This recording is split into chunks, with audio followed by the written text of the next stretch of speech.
This presentation is over the historical foundations of curriculum making.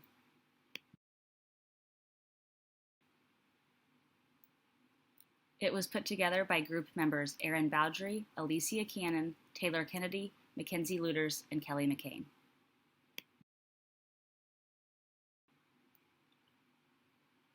This presentation will cover key issues, events, discussions, and trends, major theorists and advocates, implications, and the relevance to the four central curriculum questions, as well as interrelationships with other foundational areas.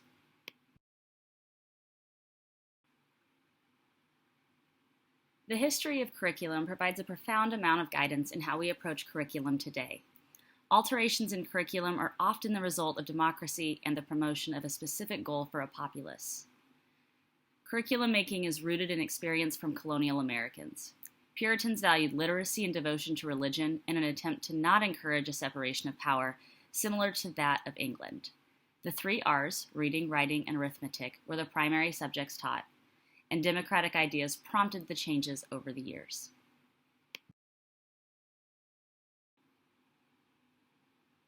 During the colonial period, schools in colonial Massachusetts stemmed from the 1642 legislation and the Old Deluder Satan Act of 1647.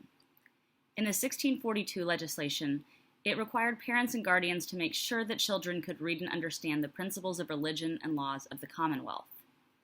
The Old Deluder Satan Act required towns with 50 or more families to appoint a reading and writing teacher, and towns of 100 or more families had to employ a teacher of Latin so that students could be prepared to enter Harvard College. Clearly, religion was very important. In Boston in 1635, Latin grammar schools were first established, and they were attended by upper-class boys. Academies were established in 1751, and they were based on Benjamin Franklin's ideas and intended to offer a practical curriculum for those not going to college.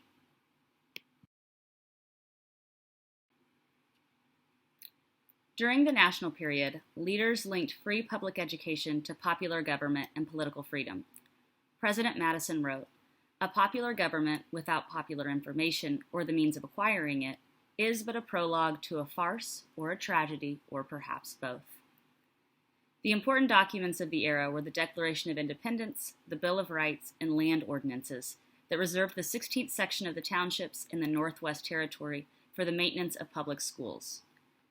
The United States was different than most new countries in terms of shared culture and national literature, and there were a number of major contributors of the time period.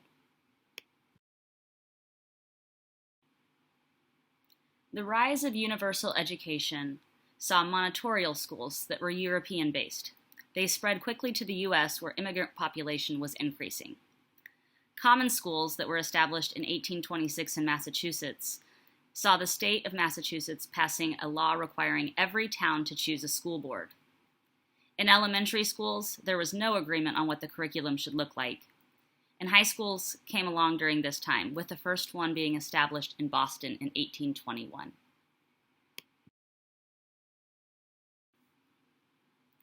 By 1900, most children finished formal school at elementary. There was a suggestion that the elementary school should offer 2 curricula, one for children planning to attend high school and the other for students that wouldn't continue past elementary. During the transitional period, 3 committees were formed. The Committee of 15 reduced elementary grades from 10 to 8, stressed the 3 R's, reading, writing, and arithmetic, and rejected the idea of newer subjects. The Committee of 10 was the most influential of the 3. It identified 9 subjects as central to the high school curriculum and developed 4 tracks. 2 were for college-bound students, and 2 were for non-college-bound students.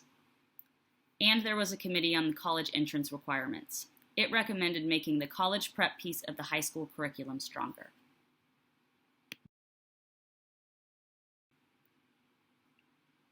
Then we saw the birth of the field of curriculum, where curriculum was finally viewed as a science, no longer seen as just content or subject matter.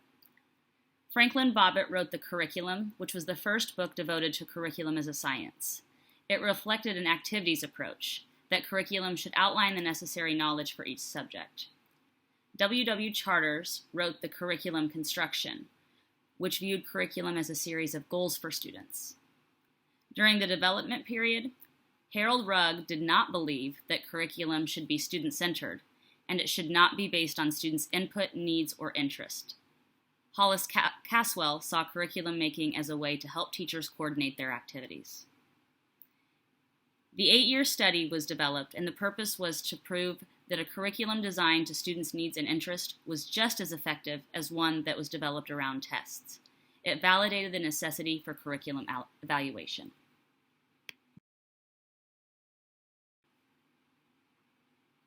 The current focus on curriculum has the model of Ralph Tyler as still the most popular, the one that he developed in the 1940s.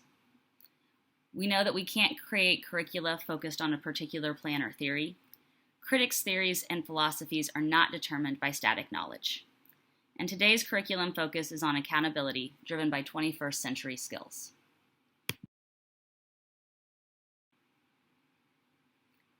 There have been a number of major theorists and advocates in curriculum making throughout history.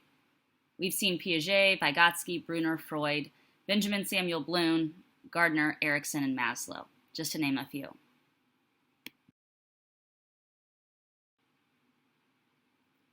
We are going to focus on the work of 4 major theorists and advocates, starting with Franklin Bobbitt. Franklin Bobbitt started the curriculum development movement. He published The Curriculum in 1915 and How to Make a Curriculum in 1924. He felt that curriculum was a science that emphasized student needs and needed to prepare students for adult life. He felt that the objectives and activities of curriculum should group together students when tasks are clarified, encouraged adult work and citizenship, and wanted to educate individuals according to their capabilities. He believed that curriculum should adapt to the needs of an individual, and programs should be designed around being academic and preparatory or vocational and terminal.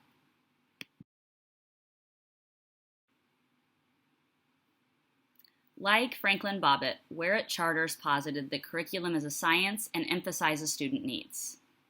He felt that objectives and activities should match, and that subject matter or content should relate to the objectives. He published The Methods of Teaching in 1909, which communicated that subject matter was to satisfy the needs and solve the problems faced by society. William Kilpatrick felt that curriculum were purposeful activities which were child-centered. The purpose of the curriculum is child development and growth, and he introduced the project method where students and teachers plan the activities. He believed that curriculum develops social relationships, and small group and discussion and instruction are important. He published the project method in 1918 that had 4 key components. Purpose, where teachers decide on objectives and what students should learn. Plan, to develop the plan to achieve the objectives. Then execute, where you implement the plan. And then finally, judge, where you can assess how the plan went.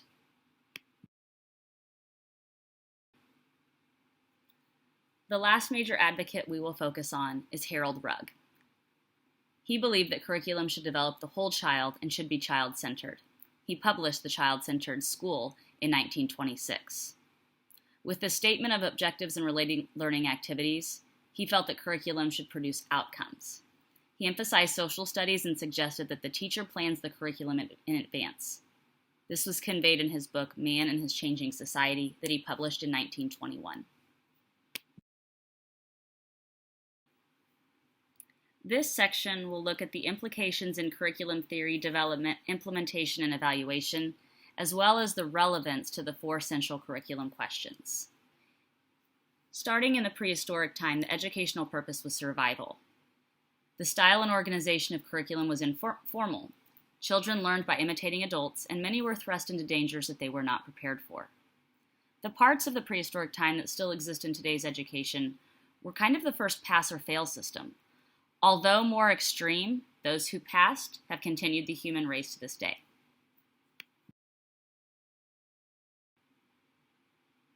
During the Greek and Roman times, the purpose of education was responsibility and duty to the nation.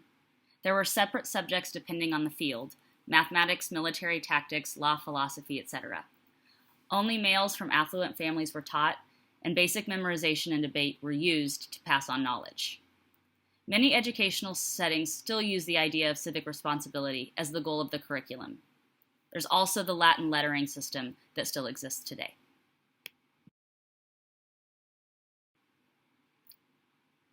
During the medieval times, the educational purpose was to fulfill your role in society.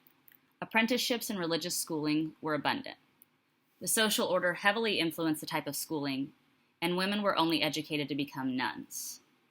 So the parts that still exist from that time in today's education were that apprenticeships morphed over time into internships. Some schools still teach religion, and religious studies is a recognized school of study.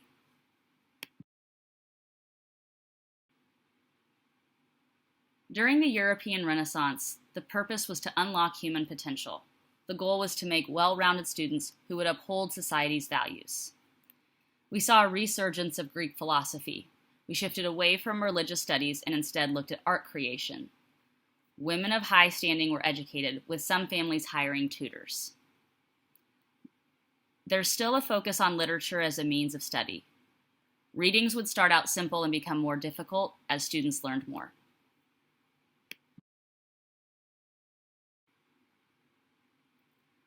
During the European Reformation, the educational purpose was literacy and religious commitment. Young children were placed in school for language. Schools focused on memorization and repetition of text and religious indoctrination. Men continued to career schools for their professions. We still have schools designed for age groups, and literacy is important for all of the general public.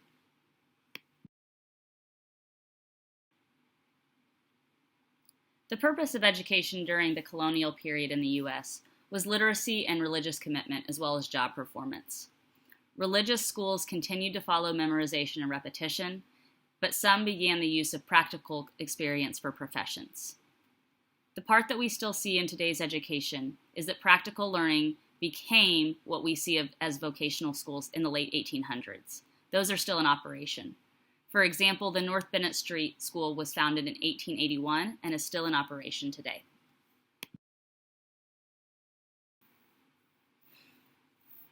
During the national period, the purpose was to further the ideal of democracy and freedom. Johann Herbart established the linked curriculum, which was the idea that each subject should relate to the next subject being taught. Education was made available to the general public. We still see linked curriculum today, and it is widely used in most schools in the U.S. and in the world at large.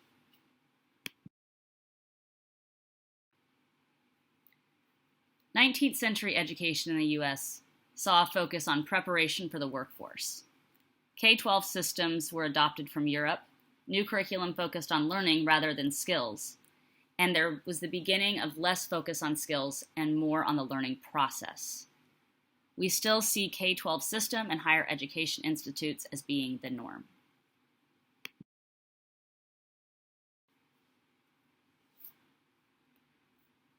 The major educational purpose in today's education is skill-based and learning-based. There's two major ideas that are debated. Schools that focus on teaching professional skills remain dominant. Postmodern ideas of how we learn, with an emphasis on critical and lateral thinking, are emerging. And ideas that are finally making some headway is the idea that education is available for all. Two major court cases that have shaped education today are Brown v. Board of Education and the No Child Left Behind Act.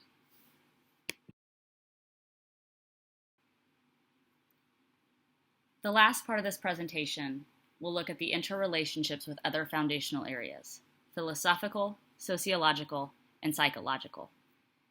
Johann Herbart was a German philosopher who played a large role in curriculum development and structure. His main goal was to create an individual with developed morals.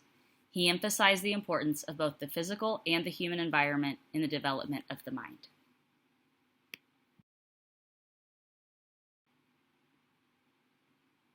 Pressure for modern curriculum in the beginning of the 20th century coincided with Dewey and Francis Parker's psychology movement.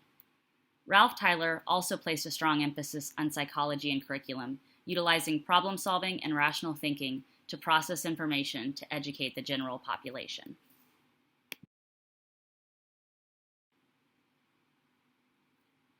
Maurice Hunt and Lawrence Metcalf introduced the idea that generalized social science subjects should not be taught, but rather emphasize the individual experiences, such as teen marriage, pregnancy, and racism.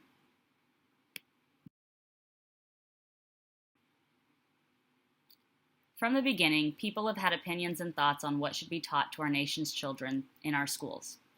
Some have left lasting impacts and influences, while other trends have disappeared as quickly as they came.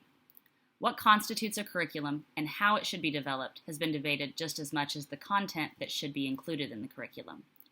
The historical foundations of curriculum have undoubtedly shaped what it looks like today and will continue to be an evolving, fluid discussion as long as we have teachers in our schools and students in our classrooms.